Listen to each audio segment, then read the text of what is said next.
Mang sila at halos araw-araw ay sinasalubong ng gutom at hirap sa buhay. Madalas nawala silang sapat na bigas at ang kanilang mga anak ay lumalaki sa simpleng pagkain gaya ng kamote, mais at kung anuman ang maani mula sa kanilang maliit na taniman. Isang gabi ng tag-ulan, dumagundong ang kulog at kumislap ang kidlat. Habang nagkukumpol ang pamilya sa loob ng kanilang kubo, biglang may marahang kumatok sa kanilang pinto.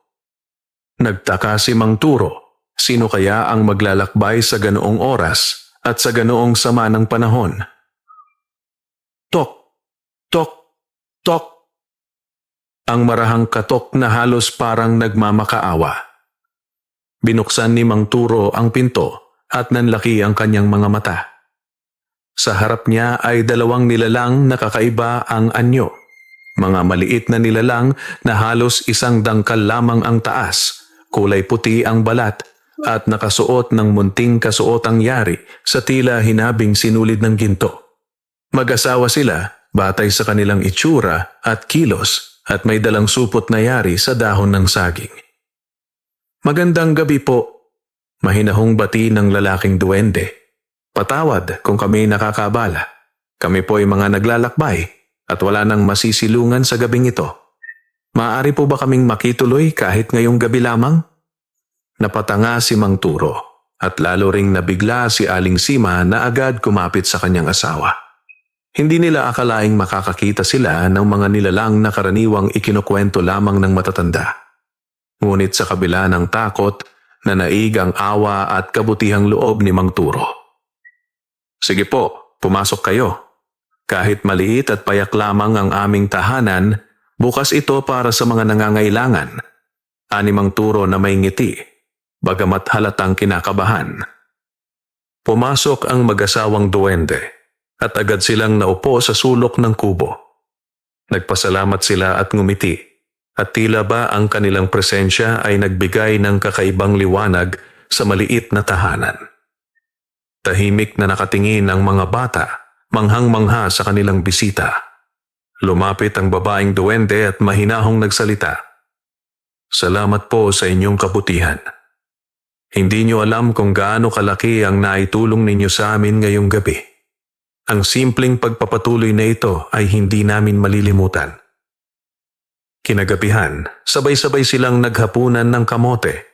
Bagamat kakaunti lamang iyon, tila nagkaroon ng kasiyahan at kagalakan ng pamilya dahil sa mga bagong kaibigan na nakilala nila.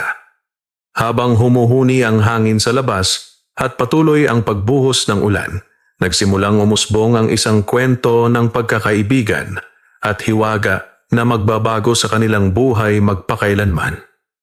Kinabukasan, maaga pa lamang ay gising na si Mang Turo. Tulad ng nakagawian, kailangan niyang pumunta sa palayan upang tingnan kung maayos pa ba ang mga pananim. Subalit bago siya lumabas ng bahay kubo, napansin niya ang mag-asawang duwende na nakaupo sa may gilid ng banig, tila may mahahalagang sasabihin. Kaibigan, wika ng lalaking duwende, napakalaki ng aming pasasalamat sa inyong pagtanggap sa amin kagabi. Sa gitna ng ulan at unos, kayo'y hindi nagdalawang isip na buksan ang inyong tahanan para sa amin. Ang ganyang kabutihan ay hindi dapat mapalampas. Bahagyang yumuko si Mang Turo. Wala yon, maliit na bagay lang. Sa hirap ng buhay ngayon, ang tanging kaya naming ibigay ay ang aming simpleng pakikisama at pagtanggap. Kung kami nasa kalagayan ninyo, sigurado akong ganoon din ang gagawin ninyo. Ngumiti ang babaeng duwende. At dahil doon, nais naming mag-iwan ng isang maliit na handog para sa inyong pamilya. Mula sa kanilang dalang supot na yari sa dahon ng saging, inilabas nila ang tila isang maliit na buto ng halaman. Makintab ito at kumikislap na parang ginto kapag natatamaan ng sinag ng araw na dumadaloy mula sa siwang ng kubo. Buto? Tanong ng panganay na anak ni Mang Turo, sabik at nagtataka. Oo, ngunit hindi ito isang karaniwang buto. Tugon ng lalaking duwende. Itanim ninyo ito sa inyong bakuran at tiligin araw-araw. Sa takdang panahon, Ito'y magbibigay sa inyo ng bunga na higit pa sa inyong inaasahan. Ngunit tandaan ninyo, ang biyayang ito ay dapat gamitin lamang sa ikabubuti ng inyong pamilya at ng inyong kapwa. Huwag ninyo itong aabusuhin. Nagkatinginan sina Mang Turo at Aling Sima. Hindi nila lubos maisip kung totoo ba ang kanilang nasasaksihan. Ngunit batid nila na ang mag-asawang duwende ay hindi pangkaraniwang nilalang.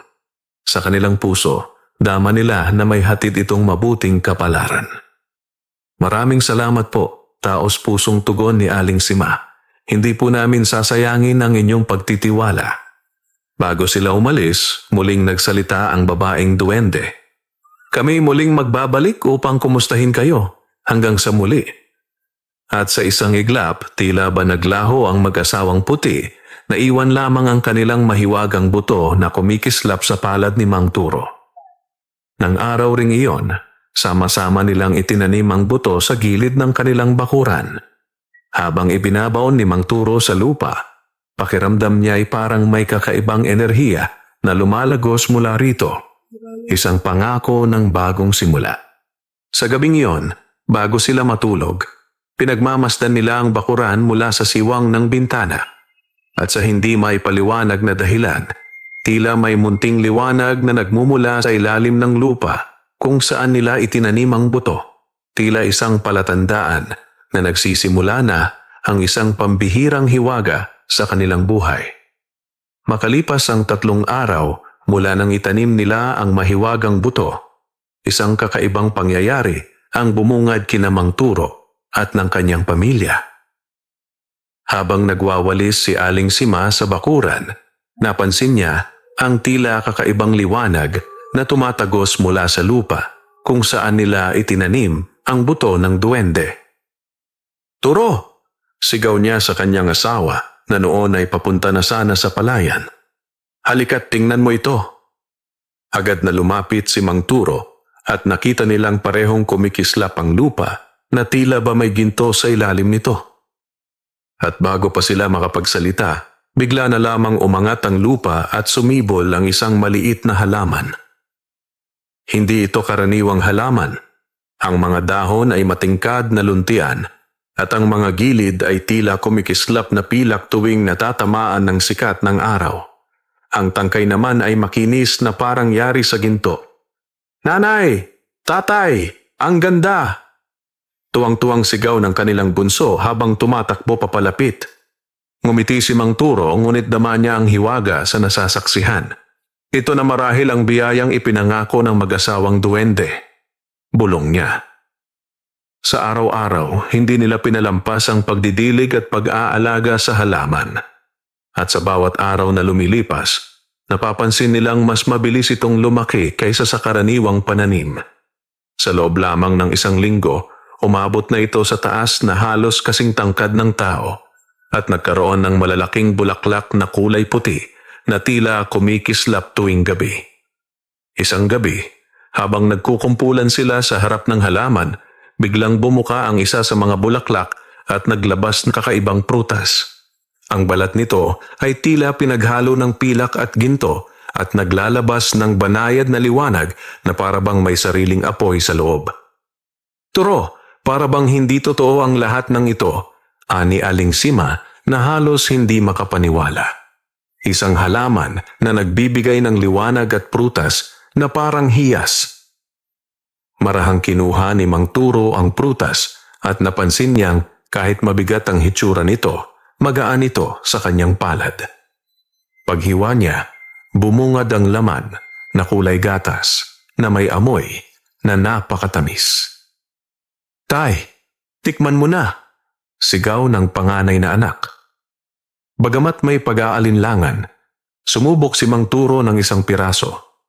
Sa unang kagat pa lamang, dama niya ang kakaibang lakas na dumaloy sa kanyang katawan. Ang pakiramdam ng gutom at pagod ay biglang nawala at tila ba napalitan ng sigla at lakas. Pinatikim din niya ang kanyang asawa at mga anak. Lahat sila ay nakaramdam ng busog at tuwa. Sa unang pagkakataon matapos ang mahabang panahon, naramdaman nilang puno sila ng kasiyahan at enerhiya. Kung ito'y magbubunga pa ng marami, bulong ni Aling Sima, hindi na tayo magugutom kailanman. At sa kanilang mga mata, nakita nilang nagsisimula ng magbukas ang iba pang mga bulaklak ng halaman, senyales na marami pang bunga ang darating. Ngunit lingid sa kanilang kaalaman, may mga mata mula sa baryo ang nakamasid. Mga kapitbahay na matagal nang naiinggit sa kanilang pamilya ang nakakita sa kakaibang liwanag na nagmumula sa bakuran ng kubo. At sa kanilang puso, nagsimulang sumibol ang inggit at kasakiman. Kinabukasan, abala si Mang Turo sa pag-aalaga ng palay habang si Aling Sima at ang mga bata ay nagdidilig na mahiwagang halaman sa kanilang bakuran. Habang lumilipas ang mga araw, lalo itong nagbubunga ng mga prutas na tila gintot pilak ang balat at bawat kagat ay nagdudulot ng sigla at busog na hindi nararanasan sa karaniwang pagkain. Ngunit dahil sa liwanag na ibinubuga ng halaman tuwing gabi, hindi na ito nakaligtas sa mata ng mga kapitbahay. Una itong napansin ni Cardo, ang kapitbahay nilang palaging nakikialam at may pagkainggitin. Mukhang may kakaiba sa pamilya ni Naturo, bulong ni Cardo sa kanyang asawa. Hindi na yata sila nagugutom.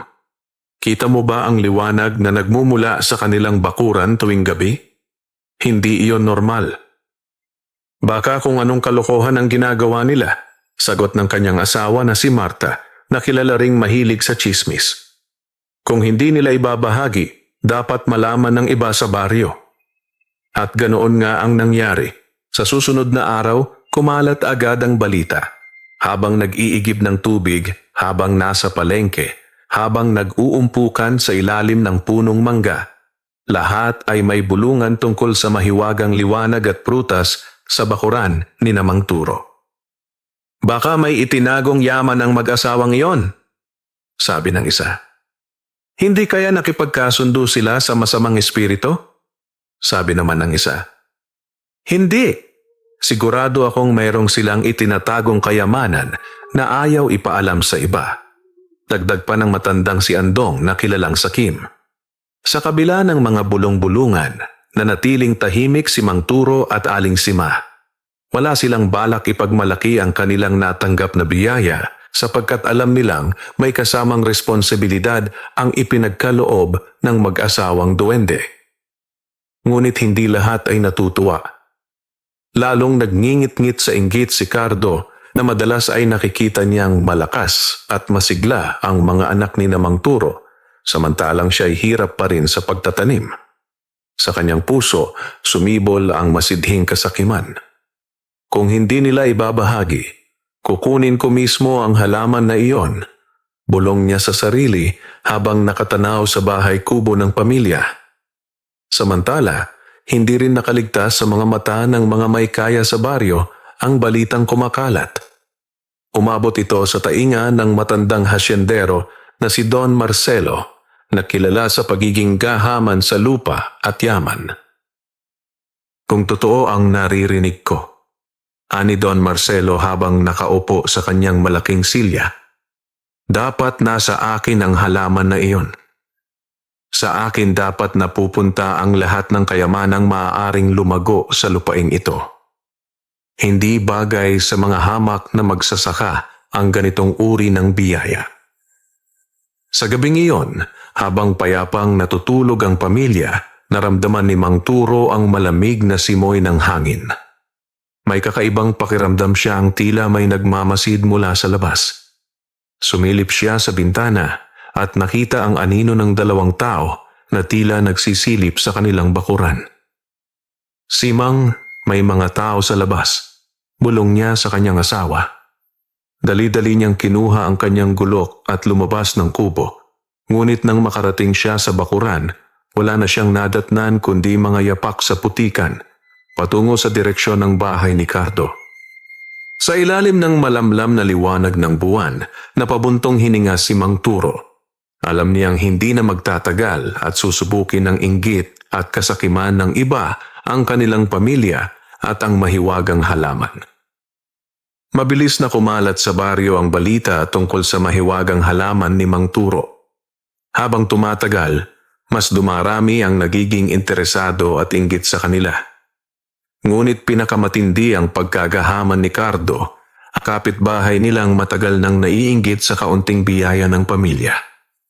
Isang gabi, habang tahimik na natutulog sina Mang Turo at Aling Sima kasama ang kanilang mga anak, lihim na nagpunta si Cardo sa bakuran ng kubo. May dala siyang itak at sako. Nakasuot siya ng itim na damit upang hindi siya mahalata. Kung makuha ko ang prutas na iyon, bulong niya sa sarili, hindi na ako magugutom at baka ako pa ang maging pinakamayaman sa baryo. Hindi bagay sa kanila ang ganitong kayamanan. Dahan-dahan siyang lumapit sa halaman.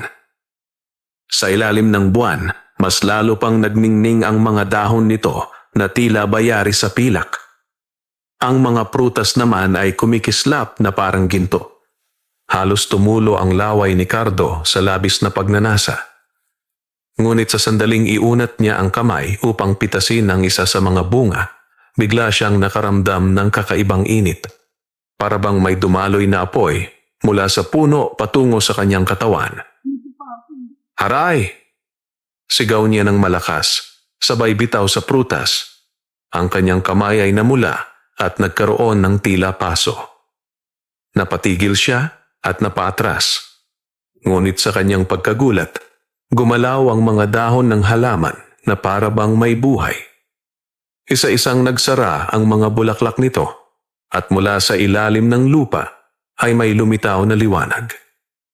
Mula sa liwanag na iyon, nakita niya ang anino ng dalawang munting nilalang, ang mag-asawang duwende.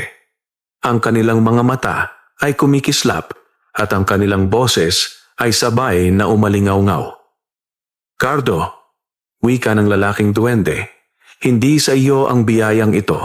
Ito'y ipinagkaloob lamang sa pamilyang may mabuting kalooban.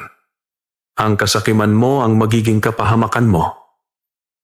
Kung hindi mo titigilan ang pagnanasa sa hindi para sa iyo," dagdag ng babaeng duwende, "ang sumpa ng halaman nasa sa iyo." Namutla si Cardo at agad na tumakbo palayo, bitbit ang kanyang takot. Ngunit bago siya nakalayo, napansin niyang ang kanyang palad ay tuluyan ng nagkulay itim, tila ba nilason ng apoy na nagmula sa halaman. Nang magising si Mang Turo dahil sa ingay, agad siyang lumabas ng bahay at nakita ang mahiwagang halaman na muling naging payapa. Kumikislap ang mga dahon na para bang walang nangyari. Ngunit sa bakuran, naiwan ang mga yapak ni Cardo at ang sako na dala nito. "Simang?" bulong ni Mang Turo sa kanyang asawa.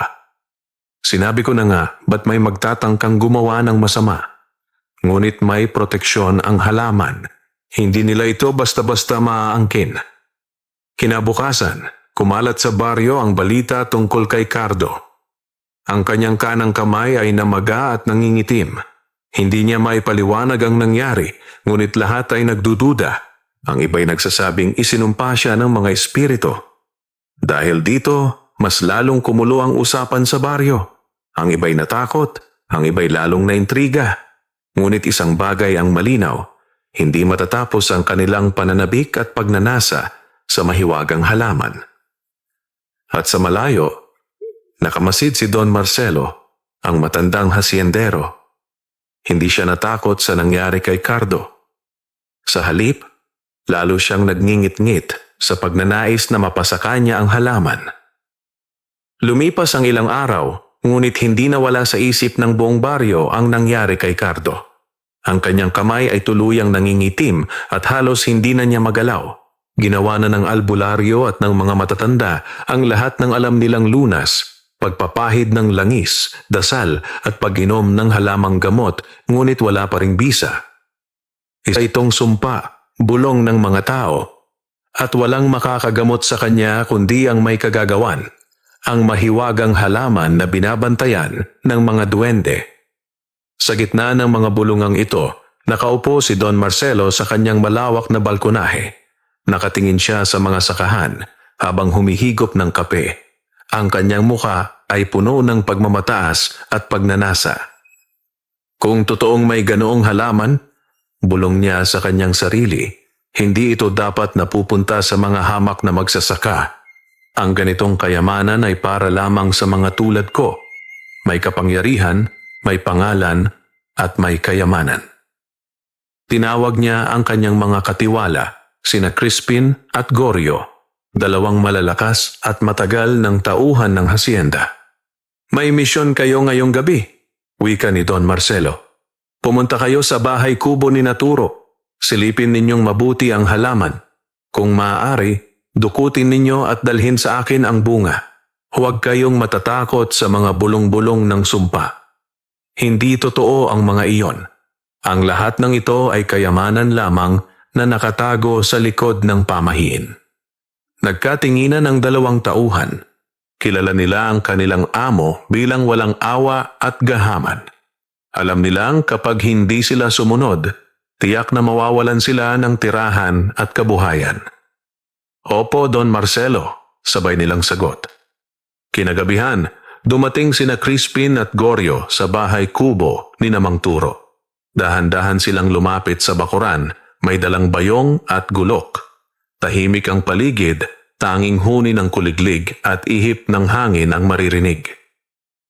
Ngunit bago pa nila mahipo ang halaman, biglang lumitaw ang malamlam na liwanag na tila apoy na nag-aalab sa paligid ng puno. Ang mga dahon ay gumalaw na parang may sariling buhay, at ang mga prutas ay nagningning na wari mga bituin. Crispin, nakikita mo ba yan? Bulong ni Gorio na nanginginig. Huwag kang matakot, halaman lang yan. Sigaw ni Crispin, sabay hagis ng bayong upang pitasin ang prutas.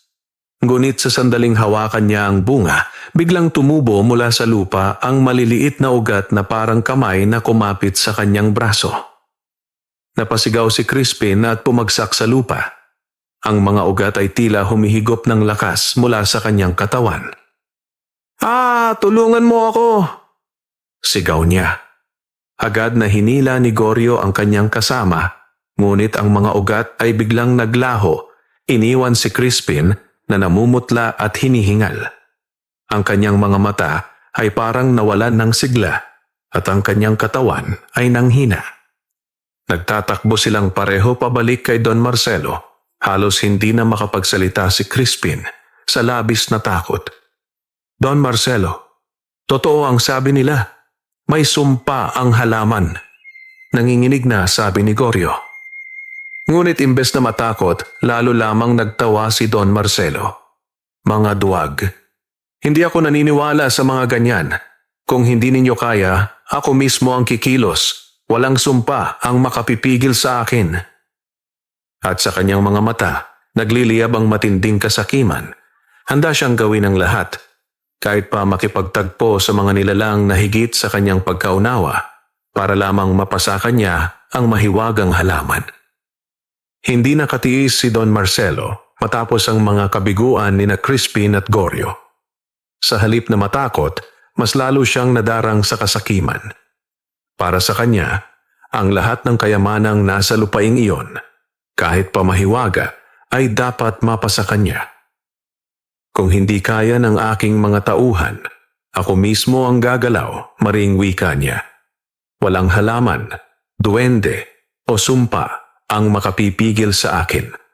Kinabukasan ng umaga, sakay ng kanyang karwaheng hila ng 2 kabayo, nagtungo siya sa kubo ni Namang Turo. Kasama niya ang 3 armadong tauhan na may dalang gulok at baril. Sa kanilang pagdating, nag-umpukan ang mga taga-baryo. Nagtataka at natatakot kung ano ang balak ng hasyendero. Marcelo, ano na naman ang ginagawa mo? Sigaw ng isang matandang babae.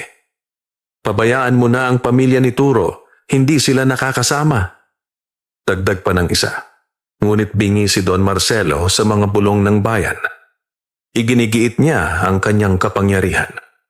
Pagdating sa harap ng kubo, bumaba siya at tinawag si Mang Turo. Turo, malakas niyang sigaw. Lumabas ka riyan. Alam kong may itinatago kayong kayamanan. Ang halaman na nasa inyong bakuran ay hindi nararapat sa inyo. Isa itong regalo ng kalikasan at dapat ay nasa akin, ang nagmamay-ari ng lahat ng lupang ito. Lumabas si Mang Turo, bitbit ang kanyang gulok, bagaman nanginginig ang tuhod. Lumapit si Aling Sima at ang kanilang mga anak, nakatayo sa gilid at nag-aalala. Don Marcelo, mahinahon niyang sagot, ang halaman ay hindi sa amin. Ito'y isang biyayang ipinagkaloob ng mga nilalang na hindi natin maipaliwanag. Wala kaming karapatang ibenta o ibigay ito sa kahit kanino. Ipinagkatiwala lamang ito sa aming pamilya. Ngumisi si Don Marcelo at itinuro ang halaman. Kung ganoon, kukunin ko na lang ito sa ayaw at sa gusto ninyo. Ibinigay niya ang senyas sa kanyang mga tauhan. Ngunit bago pa man sila makalapit, biglang nagliwanag ang buong bakuran. Ang mga dahon ng halaman ay kumislap na tila mga espada ng pilak, at sa gitna ng liwanag, muling nagpakita ang mag-asawang duwende. Don Marcelo. Malakas ang tinig ng lalaking duwende. Ikaw ay puno ng kasakiman at kasamaan. Hindi mo mauunawaan ang halaga ng biyayang ito. Kung ipipilit mong kunin ang hindi para sa iyo, sumpa ang sasalubong sa iyo. Natawa si Don Marcelo. Mga duwende, mga laruan ng mga bata, hindi ako naniniwala sa inyong mga sumpa. Ako ang pinakamakapangyarihan sa baryong ito at wala kayong magagawa. Lumapit siya mismo sa halaman at itinuro ang isa sa mga gintong bunga. Ito ang kukunin ko. Sa akin ang lahat ng kayamanan dito. Ngunit sa oras na inunat niya ang kanyang kamay, biglang umuga ang lupa. Ang mga ugat ng halaman ay umusbong at kumapang sa lupa, kumapit sa kanyang mga paa at halos hindi siya makagalaw. Ang kanyang mga tauhan ay nagtangkang tumulong, ngunit isa-isa silang tinaboy ng malalakas na hampas ng hangin na nagmula mismo sa paligid ng halaman. Paalala ito sa iyo, Marcelo. Wika ng babaeng duwende na ang tinig ay umalingaw-ngaw. Hindi lahat ng bagay ay nabibili ng kayamanan at kapangyarihan. Ang kasakiman ay may kabayaran. Nagpumiglas si Don Marcelo ngunit hindi siya makawala. Unti-unting nagsimulang mangitim ang balat sa kanyang braso tulad ng nangyari kay Cardo. Nanlaki ang kanyang mga mata sa takot. Hindi maaari. Ako si Don Marcelo. Ako ang may-ari ng lahat ng lupain dito. Sigaw niya. Ngunit sa kabila ng kanyang pagmamakaawa, lalo lamang humigpit ang pagkakakapit ng mga ugat. Sa wakas, binitiwan din siya, ngunit siya'y bumagsak sa lupa, namumutla at hirap huminga. Ang kanyang mga tauhan ay dali-daling bumuhat sa kanya at nagmamadaling umalis. Tahimik na nagmasid ang mga taga-baryo. Sa kanilang mga puso, unti-unti nilang nauunawaan na hindi simpleng halaman ang nasa bakuran ni Mang Turo, kundi isang banal na biyaya na dapat igalang. Samantala, nakatingin si Mang Turo at ang kanyang pamilya sa mag-asawang duwende. Huwag kayong matakot, wika ng lalaking duwende. Habang pinangangalagaan ninyo ang halaman, kami laging nasa inyong tabi. Ngumiti ang babaeng duwende. Ngunit tandaan ninyo, mas marami pang pagsubok ang darating, sapagkat ang kasakiman ay hindi madaling mawala sa puso ng tao. Matapos ang nangyari kay Don Marcelo, kumalat sa buong baryo ang balita na siya mismo ay biktima ng sumpa ng mahiwagang halaman. Ang mga nakasaksi ay nagpatunay. Nakita nilang nilamon ng mga ugat ang mga paa ng hasyendero at nakitang nangingitim ang kanyang braso habang siya'y sumisigaw ng pagmamakaawa. Isang tanda ng katarungan, bulong ng matatanda. Walang laban ang kasakiman sa kapangyarihan ng mga nilalang. Dagdag ng isa. Maraming taga-baryo ang natakot. Ang ilan ay lumayo sa kubo ni Mang Turo. Ayaw nang makalapit sa halaman, baka sila'y madamay. Ngunit may iba namang nakaramdam ng pagkamangha. at higit na inggit. Kung kaya ni Turo at ng kanyang pamilya na mabuhay ng busog at masigla, bakit hindi rin tayo? Bulong ng isang magsasakang gutom. Kung hindi nakuha ni Don Marcelo, sigura't may paraan pa rin para makapitas, dagdag ng iba. Dahil dito, nagsimulang hatiin ang baryo ng dalawang pananaw. May mga tumanggap na iyon ay banal na biyaya na hindi dapat pakialaman, ngunit may ilan ding patuloy na pinangingibabawan ng pagnanasa. Samantala, naging mas maingat sina Mang Turo at Aling Sima. Araw-araw nilang inaasikaso ang halaman, dinidiligan at pinupunasan ang mga dahon na tila ba may sariling buhay. Ang mga bata ay mas naging masigla at malusog, at ang kanilang mga ngiti ay nagsilbing ilaw sa kanilang kubo. Ngunit hindi rin sila nakaligtas sa tsismis at paninira. Sa umpukan sa ilalim ng punong mangga, may mga taong nagsasabing, "Hindi iyan biyaya, mahika negra iyan." Baka nakipagkasundo sila sa mga maligno. Kung hindi natin kukunin ang halaman, baka lahat tayo ay sumpain. Dahil dito, nagtipon ang ilang mga kalalakihan na pinamumunuan ng kapatid ni Cardo na si Luming, isang tuso at mapanghimok na lalaki. "Hindi natin pwedeng hayaang kanila lang ang halaman," wika ni Luming. "Hindi ba't mas mabuti kung paghahatian nating lahat ang bunga nito? Kung hindi sila makikipagbahagi, kukunin natin ito sa paraang marahas." Ngumisi ang isa sa kanyang mga kasama. "Kung si Don Marcelo ay hindi nagtagumpay, paano tayo?" "Dahil mali ang ginawa niya," tugon ni Luming.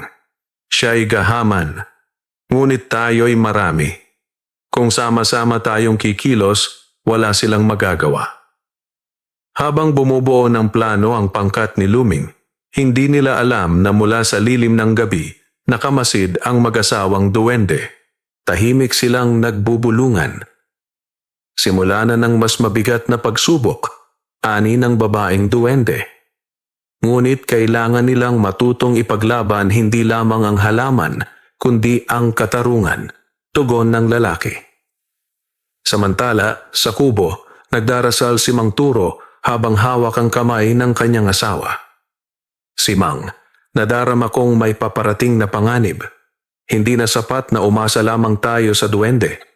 Kailangang tayo mismo ay matutong tumindig."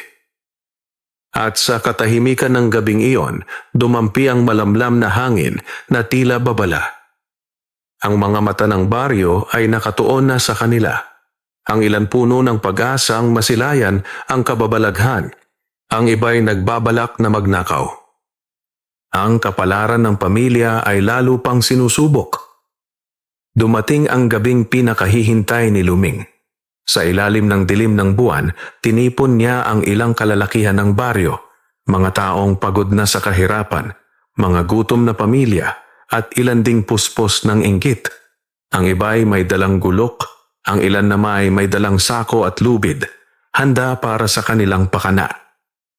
"Mga kasama," bulong ni Luming, "hindi na natin pwedeng hayaang sila-sila lang ang makinabang. Ang halaman na iyon ay para sa lahat. Kung sa tingin ninyo ay sumpa ito, mas lalo nating dapat makuha upang matigil ang panganib na dulot nito." Nag-ugong ang bulungan ng mga kasama. Ang ilan ay nag-aalangan, ngunit ang iba na may sabik na sumunod. "Kung hindi tayo kikilos ngayong gabi, habang buhay na tayong gutom." Dagdag pa ni Luming sabay taas ng kanyang gulok. Sa kubo ni Mang Turo, dama nila ang kakaibang katahimikan. Nasa loob sila ng bahay, ngunit ramdam nilang may mga matang nakamasid. Nagmulat ng mata si Mang Turo, na kanina pa nakahiga ngunit hindi makatulog. Lumabas siya at sumilip sa dilim ng bakuran. Sa malayo, nasilayan niya ang mga anino ng mga lalaking dahan-dahang papalapit. Narinig niya ang kaluskos ng mga damo at ang bulungan ng mga papalapit na yapak. "Si Mang," tawag niya sa kanyang asawa. "May paparating na." Agad na bumangon si Aling Sima at tinawag ang mga bata upang magtago sa loob. Kinuha ni Mang Turo ang kanyang gulok, handang ipagtanggol ang kanilang tahanan. Ngunit bago pa man makarating sa mismong bakuran ng mga tao ni Luming, biglang nagliwanag ang paligid. Ang mahiwagang halaman ay naglabas ng matinding sinag na tila mula sa buwan. At sa gitna ng liwanag, ay muling lumitaw ang mag-asawang duwende. Luming, malakas na tinig ng lalaking duwende na umalingaw-ngaw sa buong bakuran. Alam naming ikaw ang nagudyok sa mga taong ito. Ang kasakiman mo'y magdadala lamang ng kapahamakan. Ngunit humakbang si Luming, taas ang kanyang gulok. Hindi ako matatakot sa inyo. Hindi kami magpapaloko sa inyong mga palabas. Ang halaman na ito ay para sa lahat ng tao, at ako ang karapat-dapat mamahalan nito. Kasabay ng kanyang sigaw, sabay-sabay na sumugod ang kanyang mga kasama.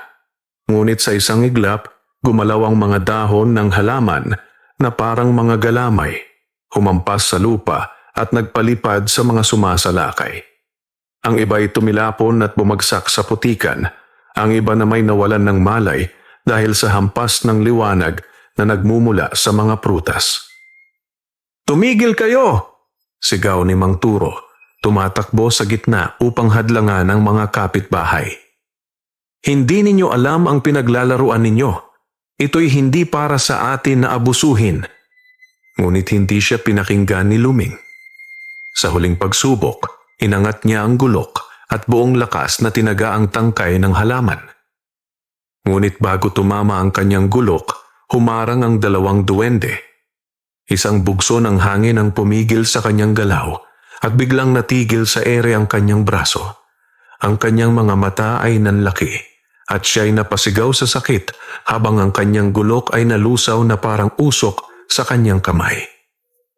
"Luming," wika ng babaeng duwende, "ang kasakiman ay binabayaran. Dahil sa iyong pagnanasa, ikaw at ang mga pinangunahan mo'y makakaranas ng tatak na hindi ninyo malilimutan."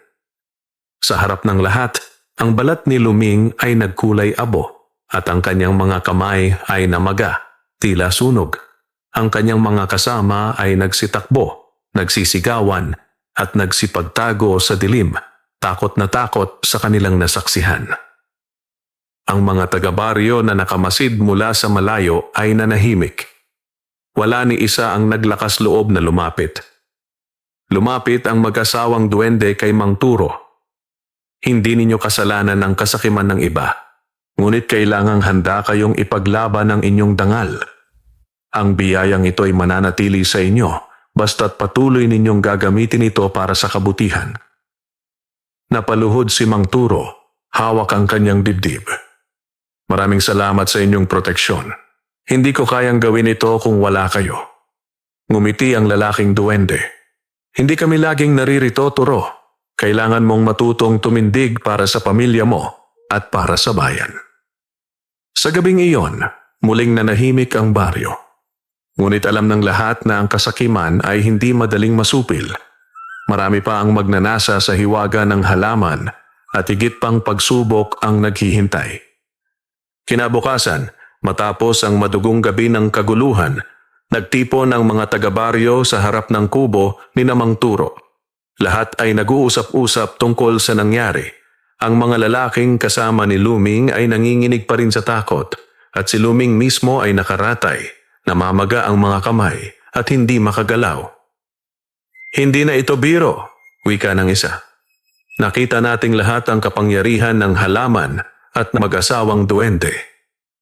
Kung ipipilit natin ang kasakiman, tayo'y tiyak na parurusahan." Dagdag pa ng matanda.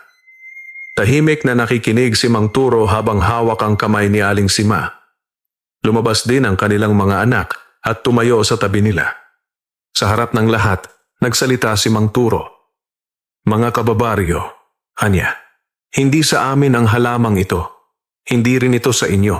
Ito'y isang biyaya na ipinagkatiwala lamang sa aming pamilya.